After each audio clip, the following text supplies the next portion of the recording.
po tayong lahat. Sige, batiin mo naman yung katabi mo.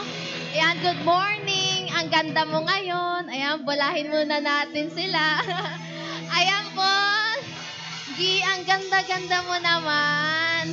Ayan, so ngayon po, tayo ay sasayaw. Sino dito yung handang sumayaw? Handang pumalakpak? Handang tumalon?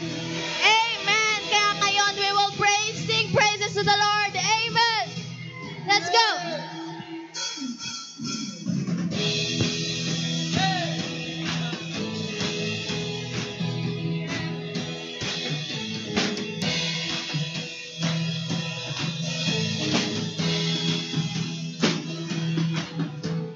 Wandering into the night, wanting a place to hide this weary soul, this bad bones. And I try with all my might, and I just can't win the fight. I'm slowly drifting like I fall. Just when I run out of road, I met a man I didn't know, and he told me that I was not alone. He picked me up, he turned me around, he placed my feet on solid ground. I thank the Master, I thank the Savior, because he healed my heart, he changed my name. Forever free, I'm not the same. I thank the Master, I thank the Savior, I thank God.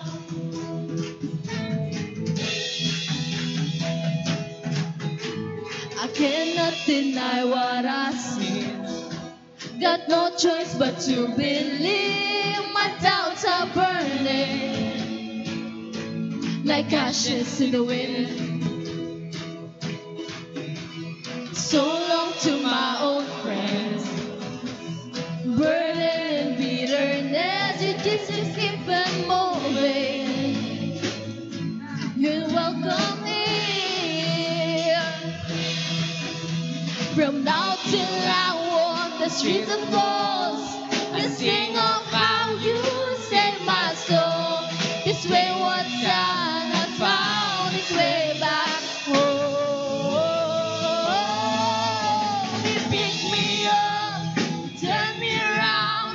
Place my feet on solid ground. I thank the Master, I thank the Savior, because he healed my heart, he changed my name. Forever free, I'm not the same. I thank the Master, I thank the Savior, because he picked me up, you turned me around, you placed my feet on solid ground. I thank the Master, I thank the Savior, because he healed my heart, he changed my name. Forever free, I'm not the same. I thank the Master, I thank the Savior, I thank God. Come on, church. Now we will declare that hell knows another one. You are free. Come on, let's declare. Hell knows another one. I am free.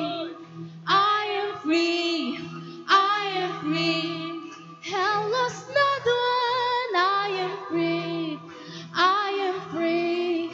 I am free. Hell knows another one. I am free. I am free. I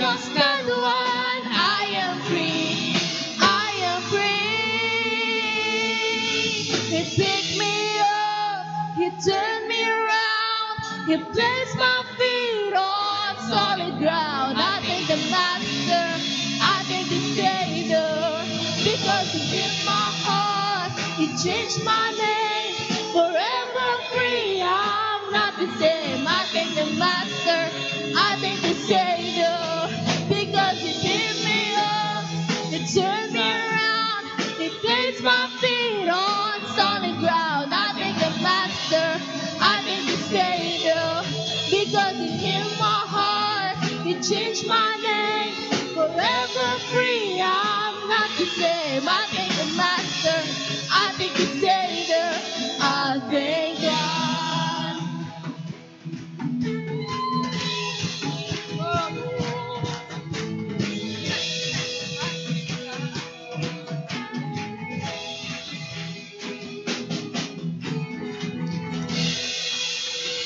Church, you want more? Good. Let's praise the Lord. Let's jump. Hey. Hey. Hey.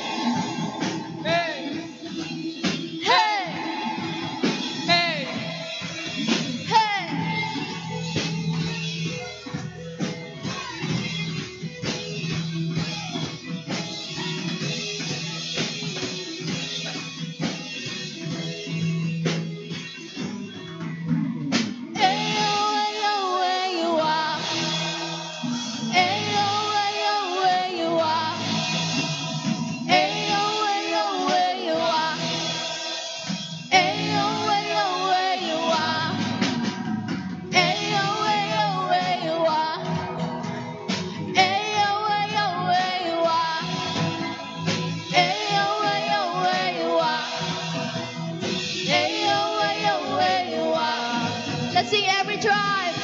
Every tribe will see your glory. Every nation bow before you. All our treasure turn to ashes in the light of you.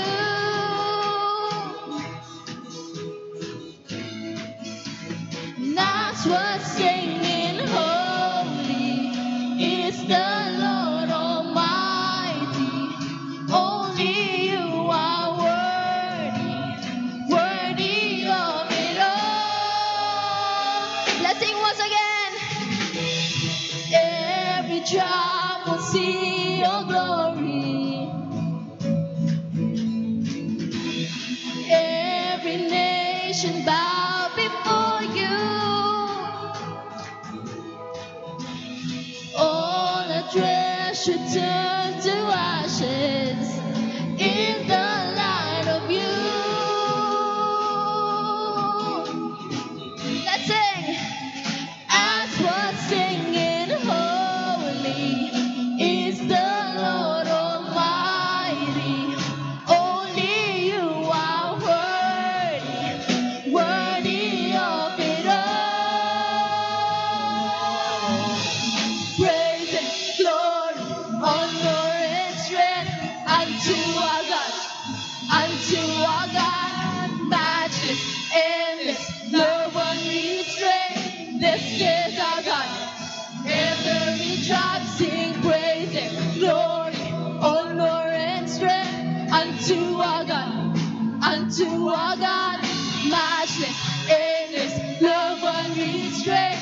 This is our God. Every tribe sing, ayo, ayo, ayo, ah. Let's say, ayo, ayo, ayo, ah. Let's wave our hands. Ayo, ayo, ayo, ah. Ayo, ayo, ayo, ah. Wala kang katulad, O Diyos. Wala kang katulad, O Diyos. Wala kang katulad, O Diyos. Wala kang katulad. Mas malakas sabihin natin. Wala kang katulad, O Diyos. Wala kang katulad, O Diyos. Wala kang katulad, O Diyos. Wala kang katulad, O Diyos. Praise and glory, honor and strength unto unto our God, matchless, endless, love unrestrained. This is our God. Every child that says praise it, glory, honor, and strength unto our God, matchless, endless, love unrestrained. This is our God. Every child sing, ayo, ayo, where you are. Ayo, ayo, where you are. Ayo, ayo, where you are. Ayo, wala kang katulad. Wala kang katulad, O Diyos. Wala kang katulad, O Diyos. Wala kang katulad, O Diyos. Wala kang katulad. Ikaw ang maghari, lasing. Ikaw ang maghari, Jesus. Ikaw ang maghari, Jesus. Ikaw ang maghari, Jesus. Ikaw ang maghari, Jesus. Mas malakas sa palakpak po para sa Panginoon. Thank you, Jesus.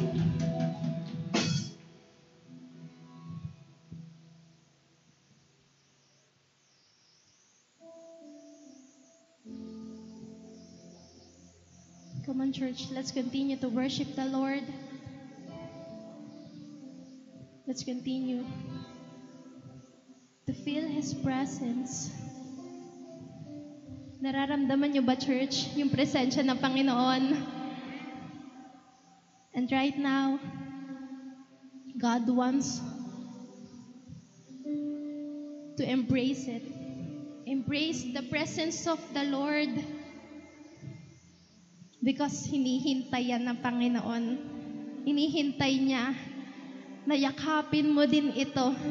Hinihintay ng Panginoon na lakaran mo. Thank you, Jesus.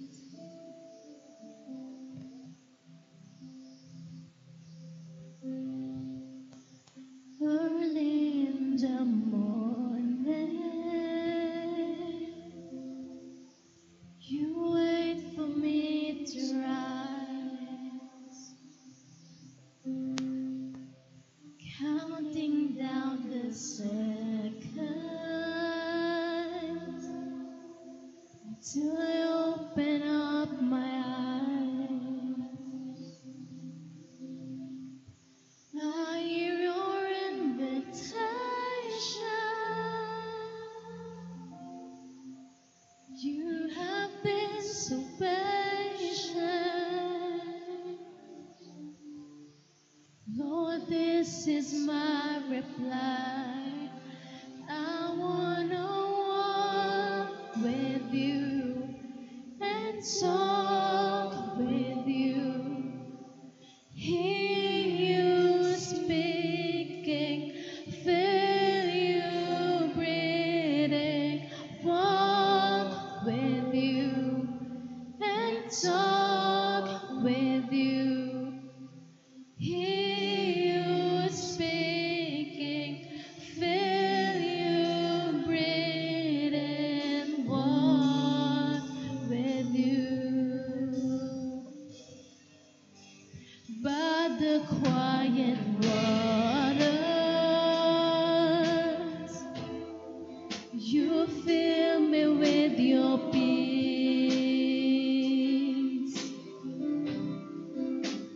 Through the darkest valley, I know that you're with me. The beauty of your presence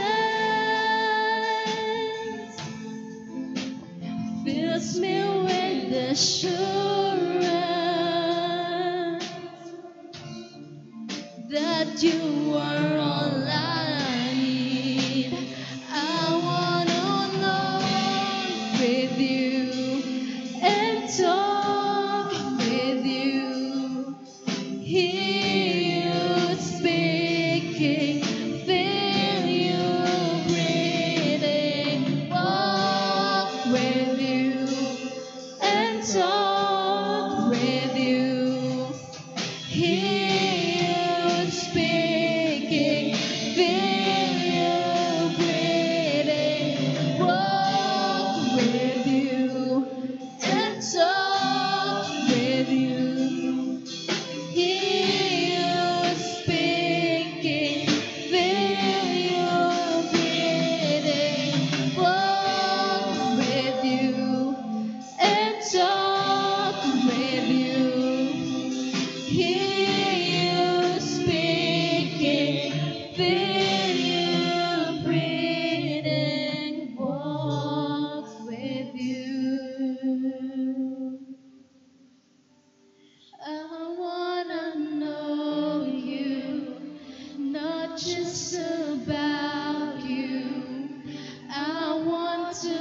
with you, not just around you. I want to love you, not just be loved by you. I want to walk with you. I wanna know you, and not just about you. And I want to be with you, and not just around you. I want to love you, and not just be loved by you. I wanna walk with you. I wanna know you, not just about you. I want to be with you, and not just around you. And I want to love you, and not just be loved by you. I wanna walk with you. I wanna know you, not just about you. I want to be with you, and not just around you. And I want to love you, and not just be loved by you. I want to walk.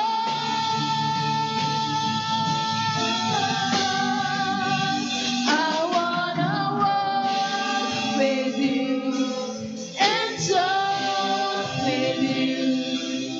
Hear you speaking, feel you breathing, walk with you and talk with you. Hear you speaking, feel you breathing, walk with you and talk with you. Hear you speaking, feel you breathing, walk with you and talk with you. Hear you speaking, feel you breathing, walk with you and talk with you. Hear you speaking, feel you breathing, walk with you and talk with you. Hear you speaking, feel you breathing, walk with you.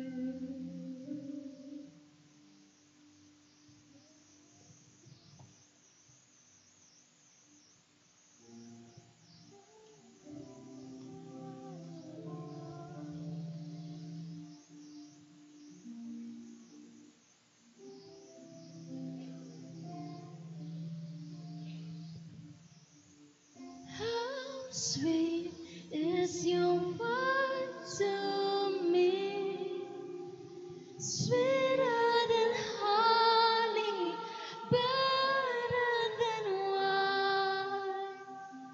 How sweet is your word to me, always sustaining, bringing me life. How sweet is your word to me, sweeter than honey, better than wine. How sweet is your word to me, always sustaining, bringing me life.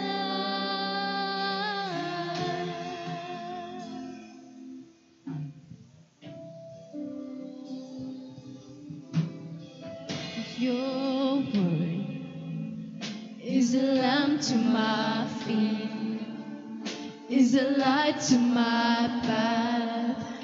You take the lead. I know when I walk through the valley, it was part of the journey. You didn't leave. You have kept me.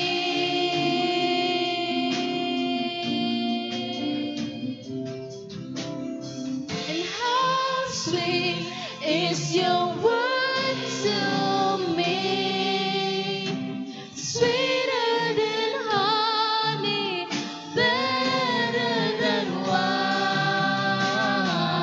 How sweet is your word to me, always sustaining, bringing me life.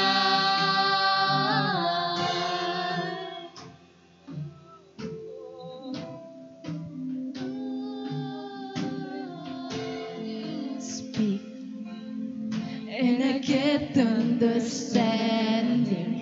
When the chaos surrounds me, you bring me peace.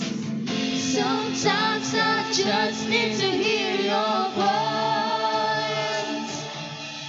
It's the only thing that quiets the noise. You have kept me.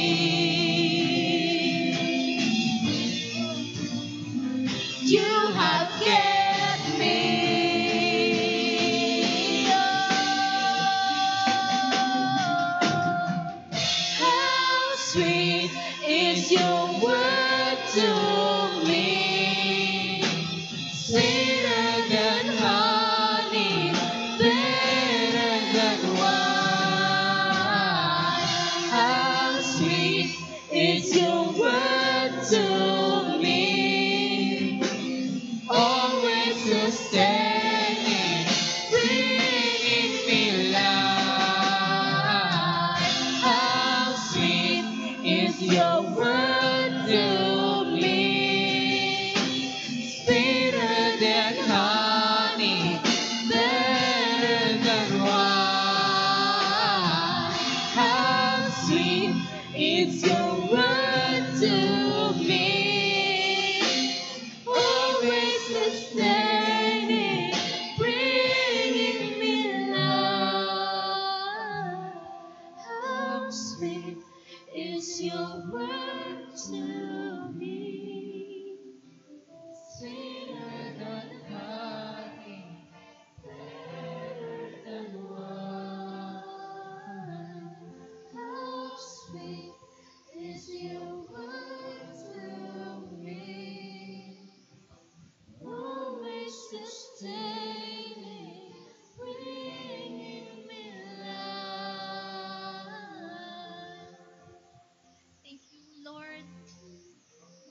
Thank you, Jesus, that your word brings life, O God. Salamat, Panginoon, sa salita mo, Panginoon, that truly, Lord God, it is available, Panginoon. Salamat, Panginoon, because, Lord, naniniwala kami that your word is so powerful. And lahat po kami, Panginoon, Lord, pangahawakan namin ang salita mo. Pangahawakan namin, Panginoon, yung mga pangako mo, Lord God. Because, Lord, truly, ito po ay totoo, Panginoon. Salamat, God. Thank you, Holy Spirit. Thank you, God. Thank you, Father. In Jesus' name we pray.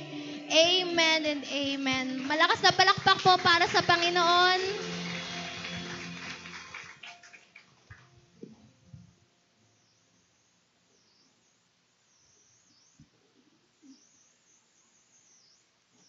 Ayan po, no, let's appreciate our worship team po for leading us to a powerful worship. Yes po. Ayan. Hello po, I am Anker Ella Lagar from Life Giver Santa Rosa Satellite and also part of the Calamba Corps. And today, I am honored to testify about how faithful God is, especially in the area of our finances. Alam niyo po, masasabi ko talaga na si Lord ay tapat at tunay na provider. Never po siyang nagkulang. Ako po ay 14 years old and grade 9 student. Hindi po naging madali for our family kasi retired na po si Papa at ang tanging nag-work na lang po ay si Mama at si Ate dyan na panganay kong ate. Mahirap po kasi sabay-sabay ang gastusin, school fees, projects, daily allowance, and mga pangailangan. Sa totoo lang po, minsan nakaka-overwhelm. And to be honest po, hindi rin madali magbigay. Inaamin ko po na minsan may mga bagay akong kailangan or gustong bilhin. Tapos limited lang din yung baon ko. Pero kahit ganon, pinapakita ni Lord na kapag inuunan natin siya, hindi talaga siya magkukulang. Pinakita at pinaramdam ni Lord na He is more than able to provide. Kahit hindi po ako ang may hawak ng finances namin, I saw firsthand how God moves. Lalo na po nung time ng Calamba Life Group Merge at God is Able Conference. Imagine, nakapag-send pa po kami ng 50 attendees. And grabe, marami rin pong minister sa amin. Isa na rin po ako doon. Praise God po, grabe. And ayun po, no, share ko lang po, yung pauwi po kami nung GIA Conference, kinakabahan na po sila mentor kasi po, paano daw po mababayaran yung service? Kasi kulang po talaga that time. Wala pa pong 1/4 ang hawak namin. Pero right there, God showed us that He is able. Yes po, may kinausap po si Lord at nag-confirm na sila na daw po ang magbabayad. Grabe, kakagaling lang po namin sa conference noon. Pero pinakita agad ni Lord na He is able to provide. Talagang God is able po. Okay po. So, let me share this verse with you po. Matthew chapter 6 verse 19 to 21. Don't stir up treasures here on earth, where moths eat them and rust destroys them, and where thieves break in and steal. Store your treasures in heaven, where moths and rust cannot destroy, and thieves do not break in and steal. Wherever your treasure is, there the desires of your heart will also be. Dito po, pinaalala sa atin na huwag tayong masyadong ma-attach sa mga bagay na temporary dito sa mundo, katulad ng pera, material na possessions, or even achievements. Dahil lahat yan nilipas. Pero yung treasures in heaven, eternal po yun. Lahat ng ibibigay natin para sa Diyos, mananatili hanggang sa walang hanggan. Lahat ng meron tayo ngayon, pinahiram lang naman po ito ni Lord sa atin.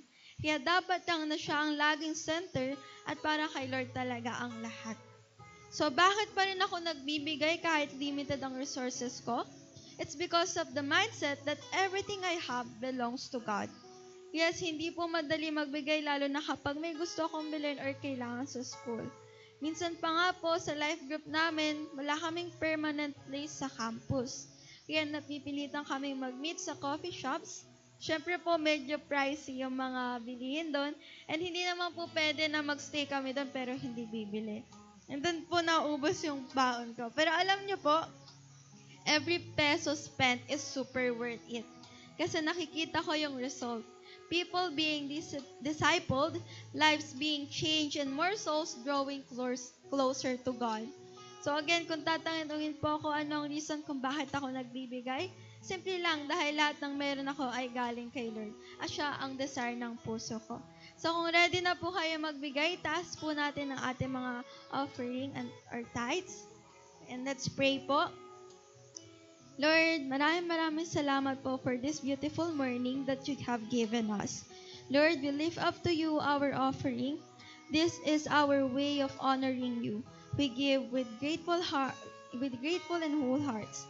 Lord, we pray that you bless everyone who will give and even those who may not have the capacity to give right now. Provide for them too. Lord, we believe that you are able and that you will never fail to provide. We surrender our finances to you.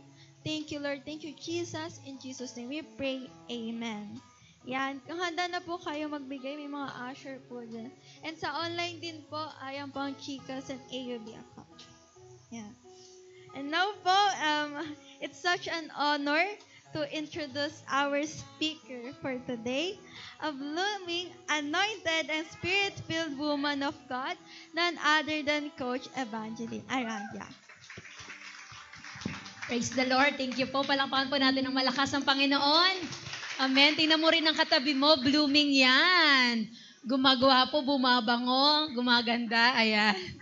Praise the Lord. Sino pong na-blessed sa worship po kanina? Si Amen. Alright. So, nakakatuwa yung testimony ni AC, no? Actually, si AC po ay disciple namin. She's from Calamba. And bata pa lang siya, dinidisciple na namin siya online. Tapos, nagsasayaw-sayaw pa kami sa Zoom. Kasi nga, bata. So, ganun. Pero we're seeing her right now. Nagdi-disciple na. Okay. So, nakakatuwa na hindi talaga sayang. Amen. Sino dito mga may dinidisciple na kids, okay, may dinadalang anak, hindi po sayang kasi magugulat po kayo, yung ginagawa niyo po gagayahin po nila. Amen? Praise the Lord. So, sino po excited sa word ng Panginoon this morning? Amen. So, okay lang po, pipikit po tayo. We will pray. Yes, Heavenly Father, we thank you. Maraming salamat na minsan pa, dinala mo po kami sa simbahan mo para makarinig ng salita mo. So, Lord, we pray na ihanda mo po ang aming mga puso to receive the very word that comes from you. Holy Spirit, malaya kong gumalaw. Ikaw po ang umagkwentro sa bawat isa. In Jesus' name, Amen. Amen. So, we'll start now our topic. But before I start, can I check if you have your notebook? Alright. Ball pen, go ahead. Sulat po natin ang mga tututunan po natin ngayon. Amen. Sabi po ni Pat, once you have traveled, the voyage never ends. Kaya pag ikaw daw nagsimula ka ng bumiyahe, actually tuloy-tuloy na yan. Sino dito aamin nung nagsimula na siyang magkape? Tuloy-tuloy na naman talaga sa kape. Tama po?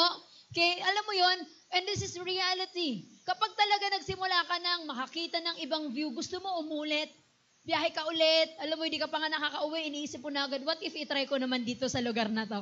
Tama po ba? Nandyan po ba tayo? But this is the question. Paano kapag wala ka ng pera? Pwede mag-react. Mukhang may mga pera tong mga nandito. Okay. Paano kapag wala ka ng kasama? Coach, gusto ko naman tumuloy. Ang problema, wala akong kasama. No, paano mo pipicturean yung sarili mo kahit ang ganda ng view? Okay? Or eto, paano kapag nawalan ka na ng gana? Hello? You know what? Life is like a voyage. When we say voyage, it is a long journey. Isang mahabang paglalakbay. Ang buhay po ay isang mahabang paglalakbay. At hindi pwede na maranasan natin na sa kalagitnaan ng paglalakbay natin na walan tayo ng gana. Are you there? Kasi pwede pa tayo, pag nawalan tayo ng pera, pwede magkaroon pa eh. Pero paano pag nawalan tayo ng gana? And you know what? All of us, pero po tayong tinatahak na landas into the unknown. Okay? Kaya kailangan maintindihan natin, sino dito magtataas ng kamay na alam niya na may pagdadalhan si Lord sa kanya? Alam niya may purpose si Lord sa kanya. Come on. Alam niya na may plano si Lord sa pamilya niya. Say amen. We will be going to a long journey. Mahabang journey, pero ang tanong, kaya mo ba? Okay? Kaya po ang pag-uusapan natin this morning is vision-driven voyage. Sabi niyo nga, vision-driven. Isa pa po, 1, 2, 3. Vision-driven. Kung meron mang isang tao sa Biblia na masasabi nating pinapatakbo ng vision ng salita galing sa Panginoon, I would say that's Paul. Sabi mo nga, Paul. Si Paul po nung na-encounter niya si Lord, malinaw po sa kanya kung anong plano sa kanya. Anong plano sa kanya ni Lord? Acts 9:15-16. Saul is my instrument to take my message. Sabi nyo nga message. Ano daw yung dala? Message to the Gentiles. Saan dadalhin? To the Gentiles. So, ang laki ng vision niya. And when we say Gentile, ibig sabihin, lahat ng mga hindi pa naniniwala sa Diyos. Lahat ng mga Hudyo. So, ang laki. Tama po. At alam niyo po, malinaw po ito kay Paul. Kaya lagi nating mababasa sa Biblia, okay? Nasabi niya palagi, God has appointed me, okay, as apostle to the Gentiles. Ito po yung lagi niyang sinasabi. Are you there? Kaya po mapapansin natin, meron po siyang maraming mga journey. Una po dyan, nagpunta po siya sa Galatia, okay? Kasi po Galatia. So, okay lang, pasundan ako media, tulungan niyo ako. First missionary journey, di ba? Kuha niyo yun. First missionary journey, nagpunta po siya ng Galatia. 2 years po siya dyan.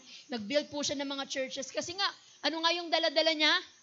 Message. Kanino niya dadalhin? To the Gentiles. So napunta siya dyan, marami pong Gentiles dyan, nag-win siya dyan, nakapag-build siya ng mga simbahan, kaya hindi pa siya nakontento sa unang journey, nagkaroon siya ng second missionary journey. Pumunta naman siya ng Greece, yan. Sinabing Greece, ayoko na, kasi love, tapos Greece. Ayan, so, pumunta naman siya ng Greece, okay?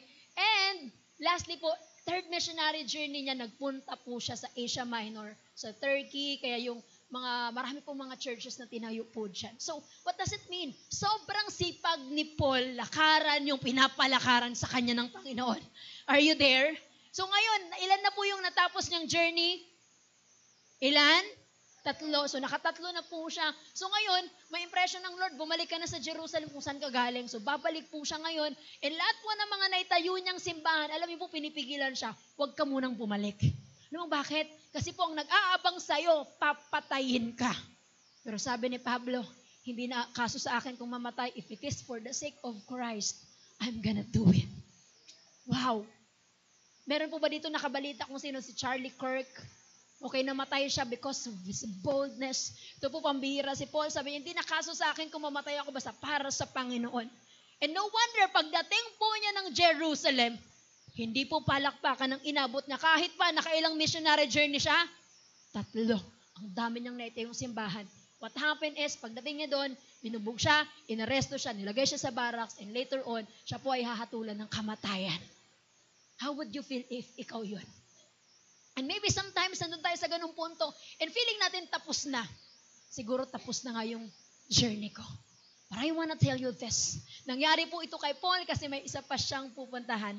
Sinasabi sa kanya ni Lord na, anak, nakatatlo ka na, may isa pa. I want you to go to Rome. Sabi niyo nga, Rome. Okay, andito po tayo ngayon sa, iba yun, sa room. Okay, so, grabe kayo, tumawa naman kayo. Salamat po. Okay, ang dami kong baon. Hindi ko yan sinabi kanina nung first service kasi talagang inipon ko to sa inyo. Ayun, okay na. Thank you. Ayan, so grabe. Okay, so ngayon maglalakbay po siya papunta sa Rome. Okay lang ba yung media natin? Okay, so 3 things. Paul had a vision-driven voyager. Number 1, the important assignment. Okay? So mayroon po siyang pinakamahalagang assignment. Sabi mo nga, assignment. Sino yung ganyan, hindi ginagawang assignment? Cellphone ng cellphone, ang dami palang deadline. Hello? Ano nga po yung daladala ni Paul? Message. Kanino dadalhin? To the Gentile. That is the important assignment na meron siya. Okay? Kaya mababasa natin Acts 23, that night, nung gabing yon, the Lord appeared to Paul. Nakaposes na po siya dyan, nasa kulungan na po siya, pinapahirapan na siya, nagpakita si Lord sa kanya. Ang sabi sa kanya, be encouraged, Paul. Oh, thank you. Encourage ako. Okay. Just as you have been a witness to me here in Jerusalem, kasi every time po, by the way, inaakusahan siya kasi nga nag-preach siya about the gospel. So every time tinatanong siya, ba't ka ba nagkakaganyan? Hindi pinipreach siya ng paulit-ulit. So ngayon sabi ni Lord, ginawa mo yan sa Jerusalem, gawin mo yan sa Roma. You must preach the what? The good news to Rome as well. So ngayon siya po ay maglalakbay papuntang Roma. I think may mapa ako para in case makita nyo, this is the entire Roman Empire. Ang laki po ng sakop. At ang pinaka-capital, sabihin nyo capital, the capital of that empire is Rome. It's like, okay, parang sinasabi niya na pag na-reach mo yun, you reach the entire world. Kasi sobrang lawak ng imperyo.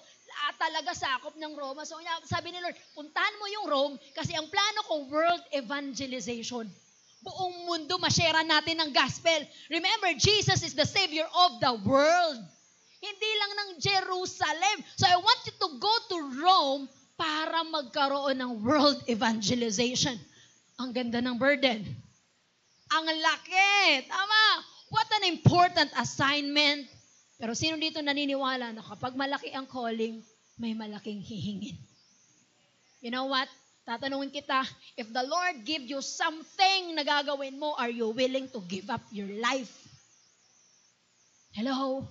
Kasi nakita natin sa chapter 23, bumaba yung vision kay Paul. Sa chapter 25, ito na po yung susunod niyang gagawin. Sabi niya, total, hindi naman ako guilty sa mga krimen na sinasabi niyong ginawa ko. Ito ang gusto kong mangyari. Hindi ako babalik sa Jerusalem para doon ako mapamatay, pero gusto kong umapela kay Caesar. Sabi niyo, Caesar. Okay? At gusto ko doon magpunta, doon nyo na ako litisin. Next slide, please. I appeal to Caesar. At sabi niya, at total, gusto mo yan? Sige, dalhin ka namin sa Roma. And to tell you, doon na po siya mamamatay sa Rome. And this is the reality. Where the Lord is bringing you, it will cost your life. Kailangan you die to yourself. Gusto mong mawin pamilya mo, ang yabang mo naman. You have to die to yourself. Amen. Gusto mong maging successful, hindi ka naman gumigising ng maaga. You have to die to yourself. Are you with me? So ngayon, may importante siyang assignment, pero may importanteng kailangan niyang gawin, and that is to die to yourself. So if a person truly understand how important their assignment is, hindi sila matatakot i-give up ang lahat para dun. Are you there?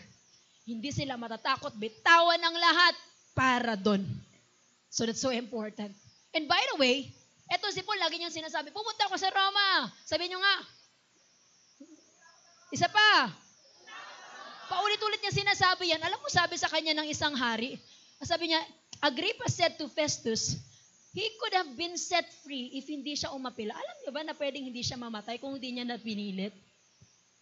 Sabi niya, pwede siyang makalaya, pwedeng maabsuelto yan eh. Pero ang kulit, gusto talaga pumunta ng Roma. Okay? Pero anong sabi niya? Verse 19, then sabi niya, so King Agrippa, I was not disobedient to the vision from heaven. Bakit ba ako pupunta ng Roma? Eh, maganda ba yung mga view doon? Pupunta ako sa Roma kasi pinapapunta ako ni Lord. Are you there? So sobrang obedient niya dun sa vision na intindihan niya, that's my important assignment. You know what I realize? Kailangan tapatan ng selflessness natin ang malaking vision ni Lord sa buhay mo.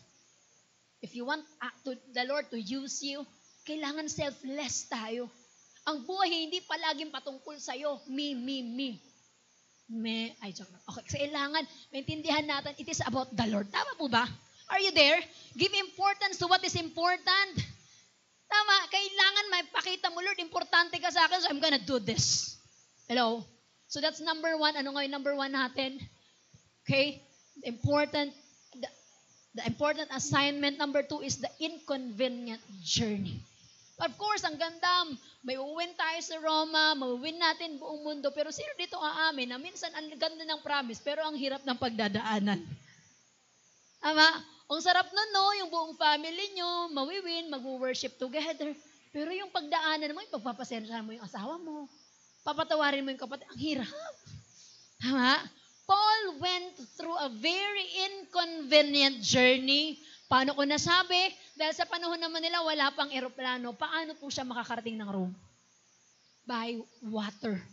Okay? So, I'll show you the map, okay? This is Paul's journey. Nagsimula po siya dito sa tinuturo ko. Okay, nag-start po siya dyan. Tapos ngayon, maglalakbay siya papunta doon sa nakabilog, which is the Rome. And we will be doing that by water. And alam niyo po sa proseso na ito, sa biyahe po nila, nakaranas po sila ng matinding bagyo. Sino po dito nakasakay na po ng barko? Kami po yung nasakyan kasi naming barko, sobrang, alam mo yun, mumurahing barko lang. So kitang-kita ko kapag humahampas yung alon. Alam ko kapag may pumapasok ng kahit konti lang, hawak-hawak ko na yung life vest. Kahit anong mangyari. Tama po?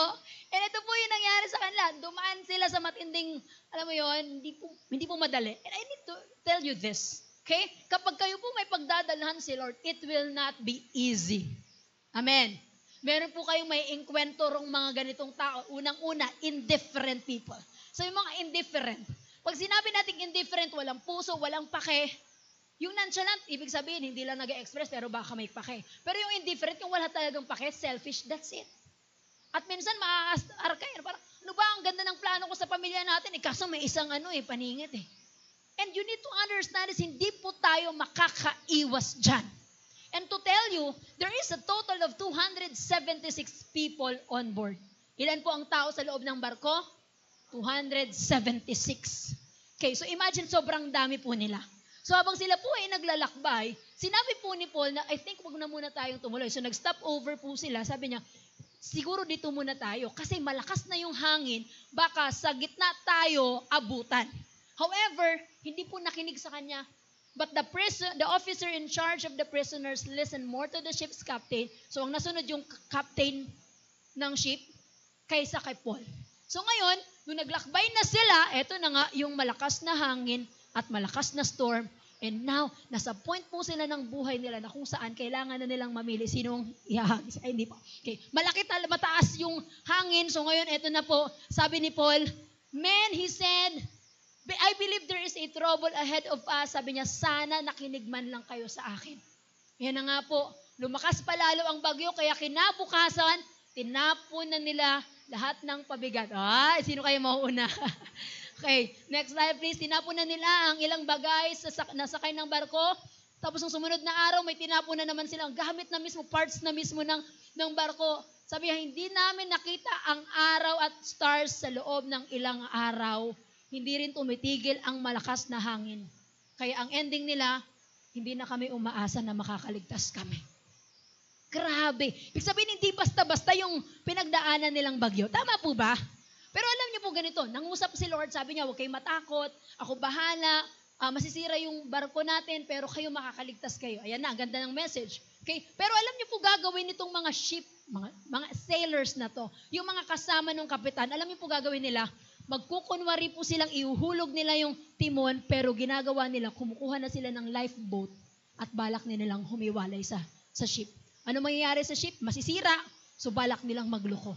And ito po nakita ko, alright, ang nakita ko dito, we will meet indifferent people. Makakakilala tayo ng mga indifferent people. Yung walang pake, alam niyo po ba, sila po ang nagdesisyon na lumayag sila, tama? Pinigilan po ba sila?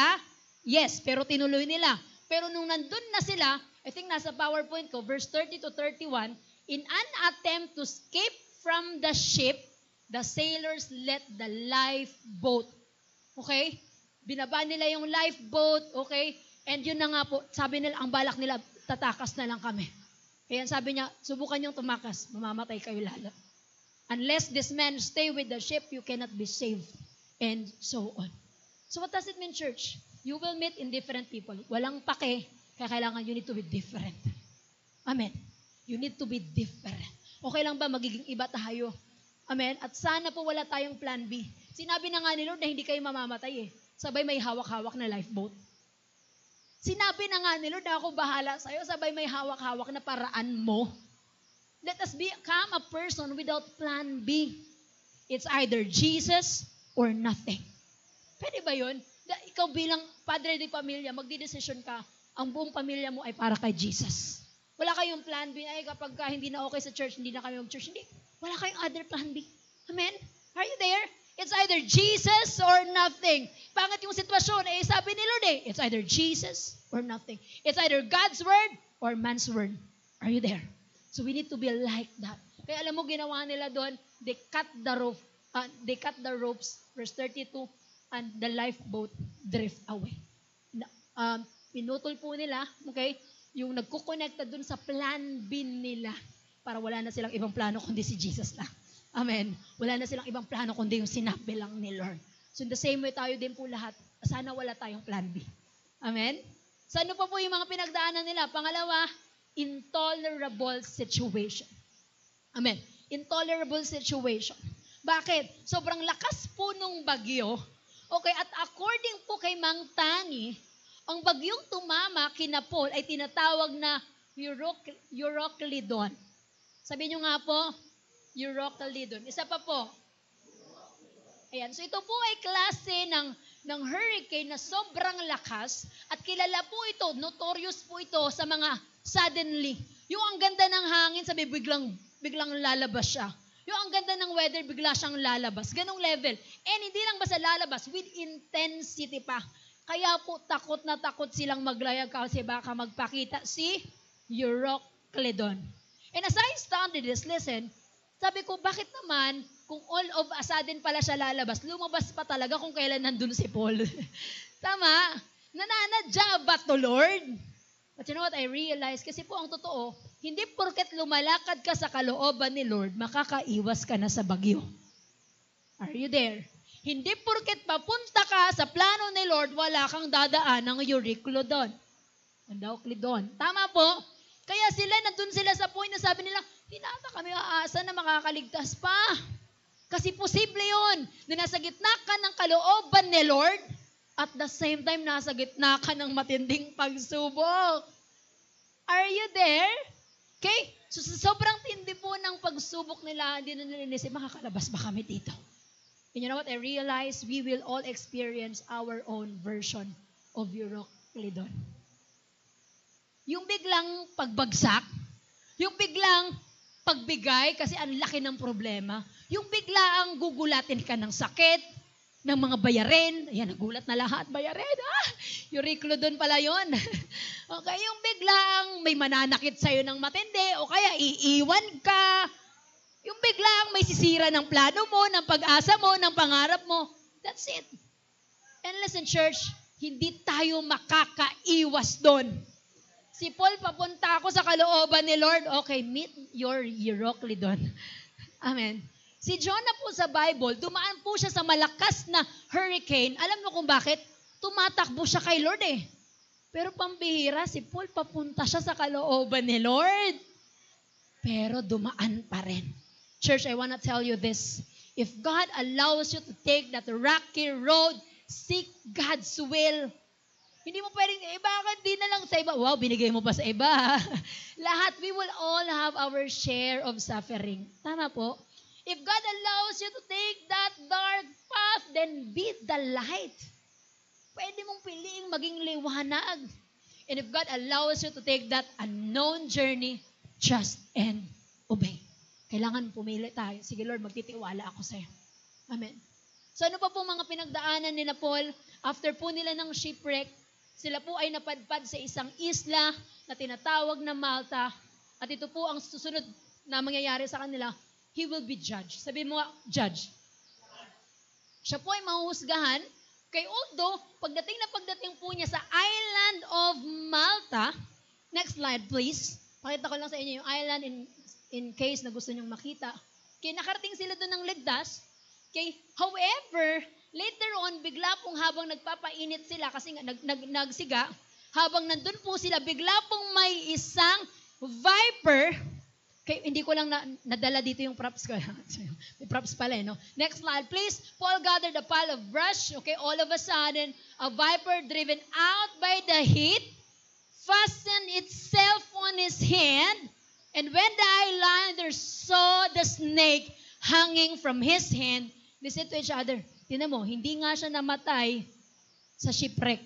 Papatay naman siya ng viper. Kasi baka murderer yan. Chinismis agad. Nahusgahan agad. Sorry pumunta lang ako dito para mag-preach sa Rome. All of a sudden, biglang may kwento na kayo dyan. Naku, ano yan, murderer yan. Hindi na siguro ma-skip. Are you with me? Agad-agad may conclusion ang tao. And listen to this. Doesn't mean papunta ka sa kalooban ni Lord, lahat ng tao papalakpakan ka. Doesn't mean na sa tamang daan ka, papalakpakan ka ng tao. Sometimes, the other way around. Pero kailangan mong tumuloy. Amen? Hindi po tayo makakaiwas sa pintas ng tao, pero pwede nating kopyahin ang ginawa po ni Pablo that he was so consistent with his testimony. Verse 28, 5 to 7, but Paul shook the snake off into the fire and suffered no illness. Ina-expect niyo mamamatay ako? Pagkakita ni Paul, inagad siya sa kamay, ginanon niya lang. You know what? Because of that, they changed their minds. Alam mo mga tao, nag-aabang lang yan ng makita sa'yo, pero pag nakita kang consistent, magbabago tingin nila sa'yo. Are you with me? People's opinion about you may vary, but you can choose to be consistent with your testimony. Pwede mong piliin. Bahala ka kung anong tingin mo sa akin. Basta ako, tutuloy ako, aayusin ko buhay ko. Amen. Bahala ako kung ganyan ang tingin mo sa akin. Basta ako, I'm gonna preach the gospel. Alam niyo po ba, hinusgahan nila si Paul, sabi nila kay Paul, ay naku, murderer yan. Maya-maya may nakita si Paul, may sakit, nilihans niya, gumaling.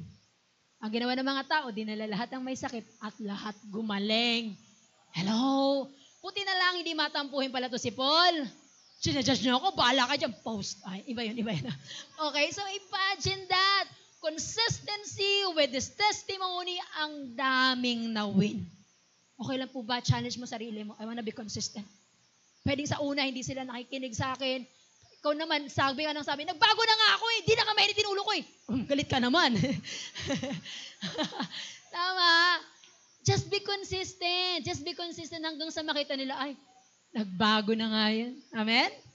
Amen. So, I'm almost done, no? Yung number 3 natin, ano pa yung meron si Paul? Are we enjoying po ba? Natututo po ba tayo? Amen. So, number 3, the impressive faith. Hindi po biro ang pinagdaanan ni Pablo. Are you there? Pero sobrang nakakamangha yung faith na meron siya.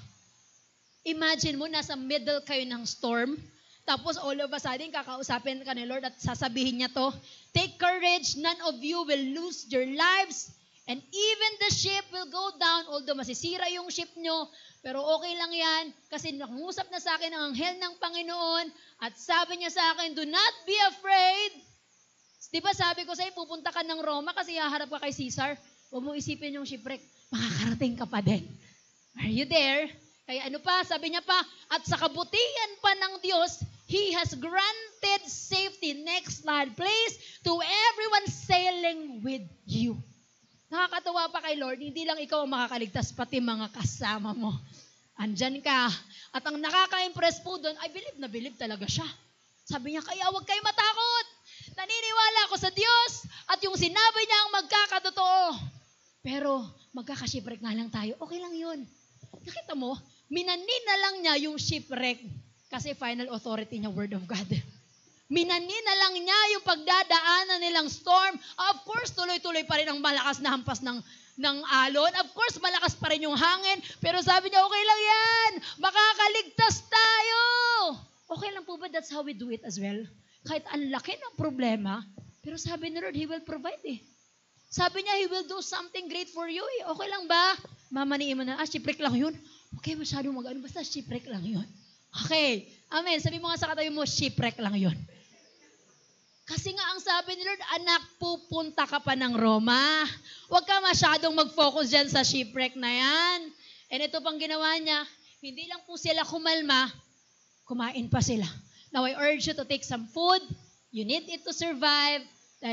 At ito pa sabi niya, not one of you will lose a single hair from his head. As in, hindi kayo malalamatan, hindi kayo madidikat, hindi kayo, in short, hindi kayo ma-accident or whatsoever.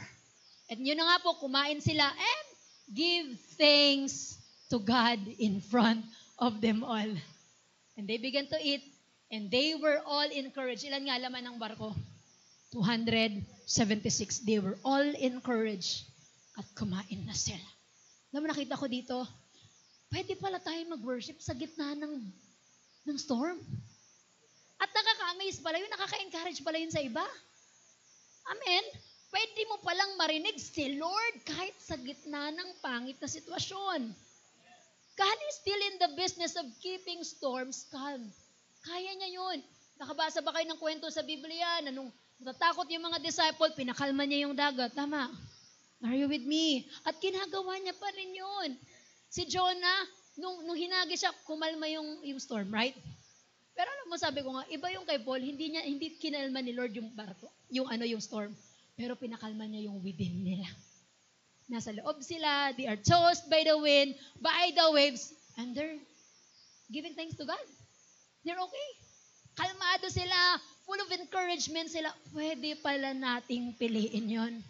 Kapatid, minsan hindi ni Lord papatigilin ang bagyo mo, pero ikaw papakalmahin ka niya. Amen. Minsan hindi niya agad aalisin, pero sasabihin niya sa akin, kalma ka. I got you. Trust me. Amen. Vision-driven voyager dapat tayo. Are you there? So this is a note for a vision-driven voyager. You have an important assignment. Mayroon kang mahalagang assignment. Ano yun? Habang nabubuhay ka, live your life for Jesus. And your journey might be inconvenient, hindi madali. Tama, may makakasalamuha tayo, hindi tayo may intindihan, etc. And you can choose to have an impressive faith. Pero pwede mong piliin maging kamangha-mangha ka dyan. Kahanga-hanga ka dyan. Amen. So I'm done. You know what? I want to tell you this. Meron pong pagdadalan si Lord sa bawat isa sa atin. May purpose siya sa family mo, sa ministry mo, sa marriage mo, sa discipleship. I don't know kung saan man yan, sa business, sa work. And so, how to be a vision-driven voyager? Kasi si Paul, unstoppable eh. Tama? Si Paul dumaan sa shipwreck, dumaan sa viper, wala siyang ano eh. So, how to be a vision-driven voyager? Gusto mo ba yun? Yung hindi ka lang basta naglalakbay, pero may gana ka, ganado ka, full of faith ka, kakaiba ka. Amen. So, how to be that kind of person? Unang-una po, appreciate the process. Life is a long journey. Life is a long journey. At wala pong shortcut doon. Si Paul may malaking vision, dadalhin siya doon, pero dumaan muna siya ng shipwreck.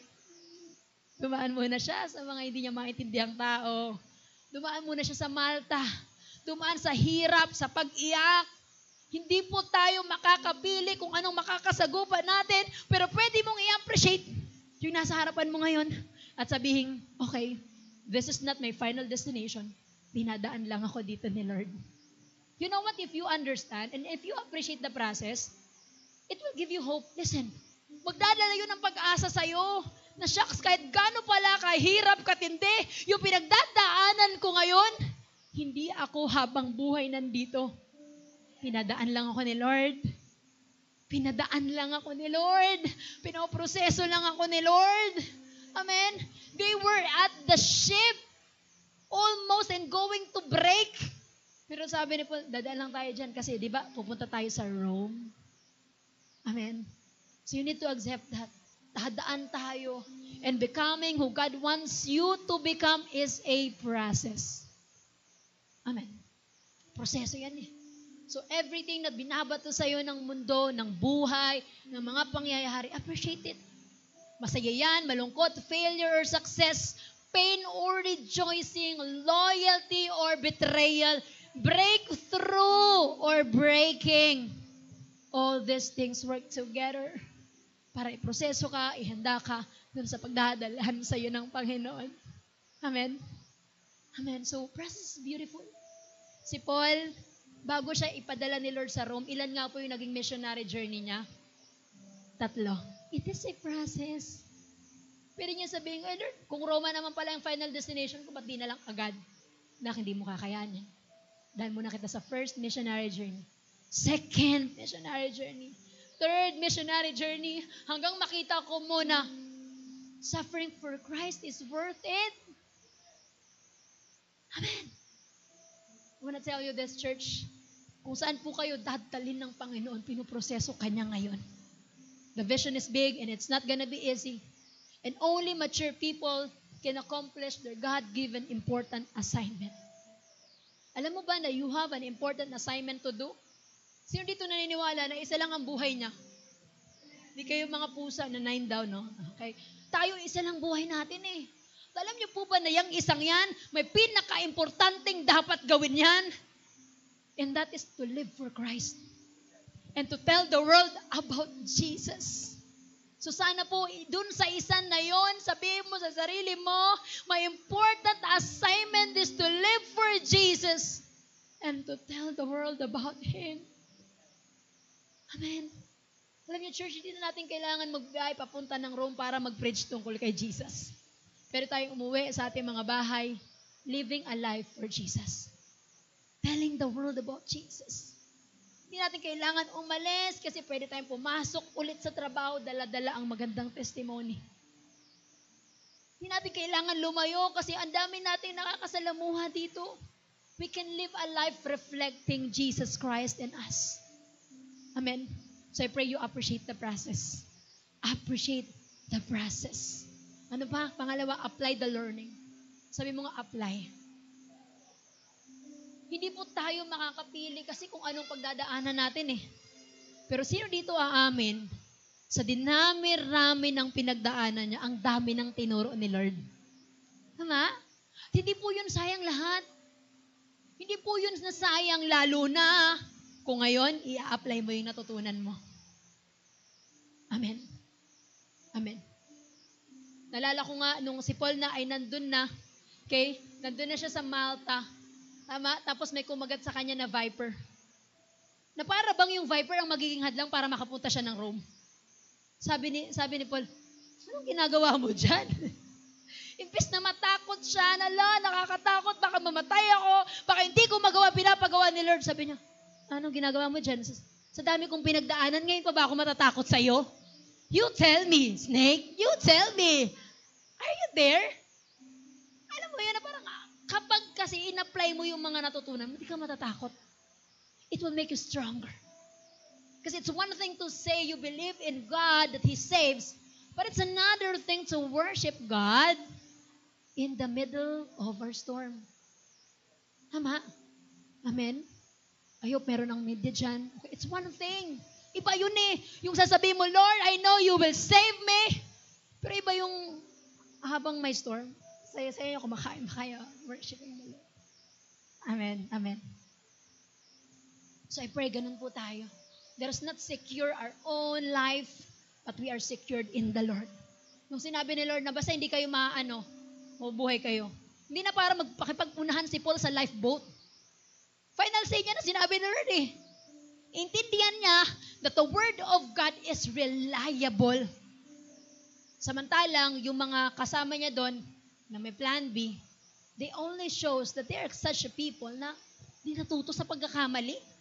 Kaya nga kami inabot ng shipwreck kasi hindi nakinig nung una eh. Ngayon na naman na sinabihan, may bago na naman gagawin. So you know what, na-realize ko lang, you will benefit if you apply what you learn from God. Ikaw ang unang makikinabang.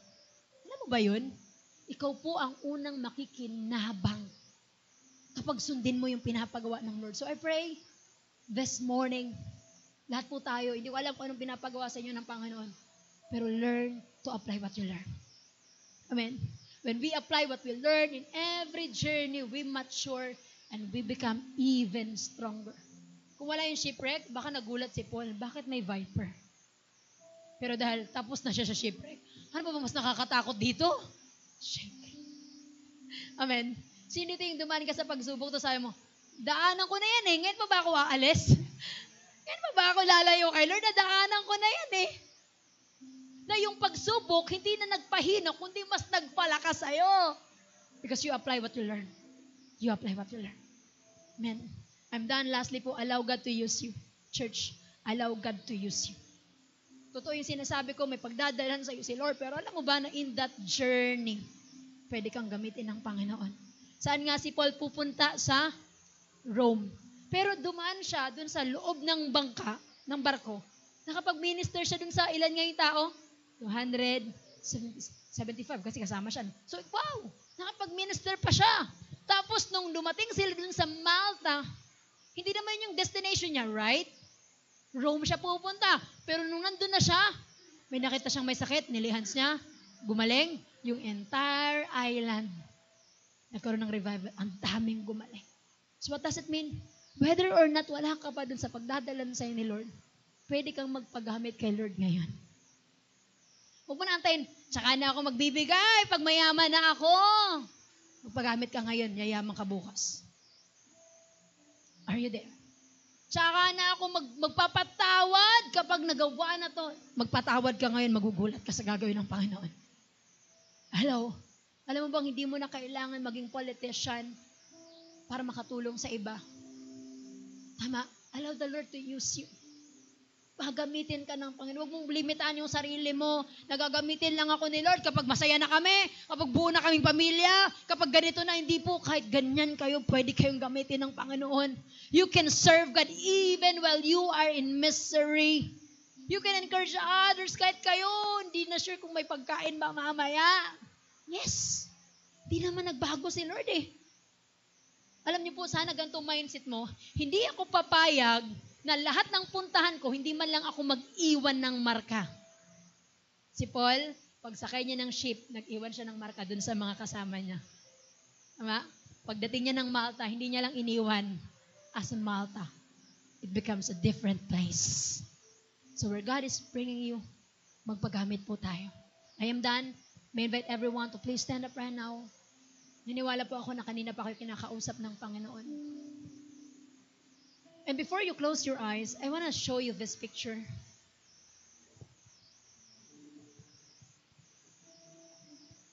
You may read this one. This is Malta. Ang liit lang ng Malta. And hiwalay siyang island. Buti na lang napadpad dun si Paul. At nung napadpad siya, ito po yung iniwan niyang legacy. Today, Malta is over 95% Christian. Are you there? Pwede pala yun. Pwedeng hindi na ulit tayo dadaan doon sa dinaanan natin. Sana lahat ng dinaanan natin mag-iwan tayo ng marka. Kung ang mindset ni Paul, ay hindi akin yan, Rome daw ako bahala yung Malta. Hindi, sabi, kahit saan mo ako dalhin, Lord, magpapagamit ako sa, saan ba ako nag-aaral ngayon? I'm gonna preach the gospel. Nasaan ba ako nagtatrabaho? I'm gonna preach the gospel. Anong pamilya ba ako ngayon? Sige, dyan ako magpapagamit ako sa. Amen. And who are you? Who among you here will believe na one day, narating mo yung destination mo, pero ang dami mong dinaan ng Malta, na naka-experience ng revival, ng breakthrough, ng healing, ng provision that comes from the Lord. Amen. So I'm done. I want you to close your eyes. Close your eyes right now. As you close your eyes, hindi ko po alam kung ano yung vision na binigay sa'yo ng Lord. Ano yung pangarap, ano yung pangako, ano yung salita na na-receive mo sa Panginoon. Is it winning your family? Is it maghamit ka ni Lord sa campus? I don't know. Is it having your family serving the Lord? Or is it career? Or is it ministry? You know what? Gaano man kalaki yung vision na yan, at gaano man mukhang ka-imposible yan, God is saying to you right now, na hindi nagbago. Hindi nagbago yung sinabi ko sa iyo noon. Patuloy pa rin kitang gagamitin. Patuloy pa rin kitang tinatawag. Right now, as you close your eyes, just desire na hindi ka lang basta mabuhay, kasi isa lang yung buhay na yan, and you have an important assignment to do. That is to live for Jesus and to tell the world about Jesus. Give you time. Just be in the presence of the Lord.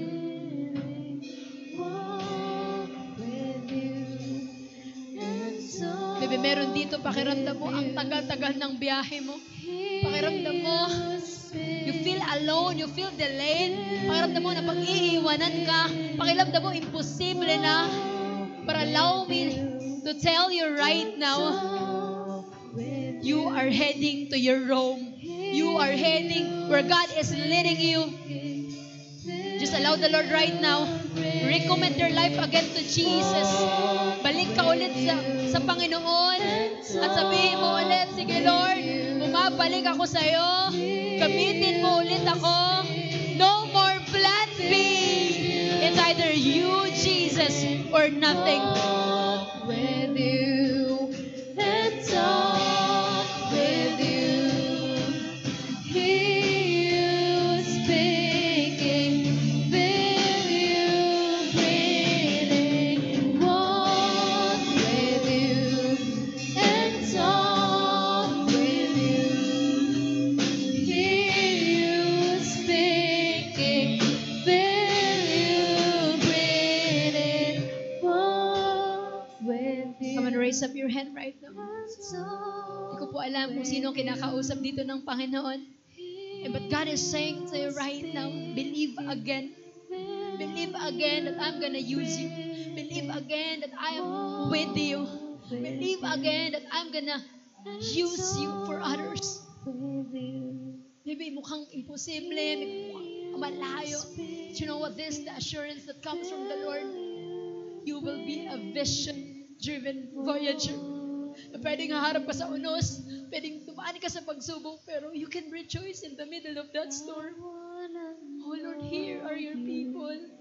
Narito po ang iyong mga anak na nagpupuri sa gitna ng aming Euroclidon. Nagpupuri sa gitna ng aming mga sudden lays na mga pagsubok. Come on, just open your mouth right now and just praise the Lord. Praise the Lord. The Lord, pwedeng hindi ko naiintindihan, but I'm still gonna praise you. I'm still gonna worship you. Come on, open your mouth right now. Worship the Lord. I want to know you. Lord, hindi po namin sasayangin lahat ng dinadaanan namin ngayon. This is just part of the process. And not just around you. Pinoproseso mo kami, pinapatibay mo kami. And not just in love by you. I wanna walk with you.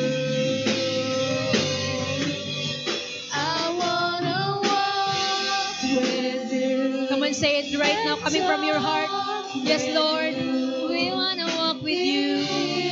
Yes, Lord Jesus.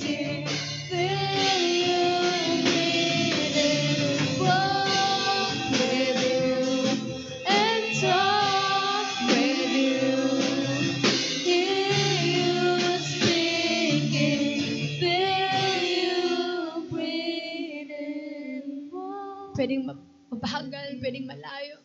But your assurance is that God will be with you. The Lord will walk with you every step of the way. You will not just gonna face it alone. Hindi ka mag-isang haharap.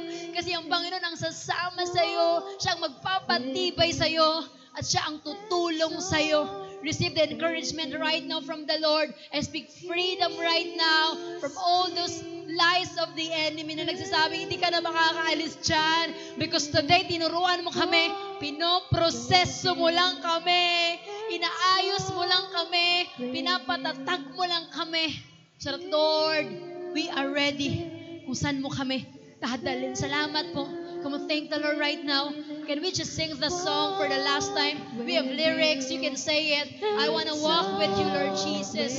Come on, come on. Come on, say it right now. We will not be alone, Lord Jesus. We will not be alone. We will gonna walk with you. We're gonna talk with you. Mura bakla.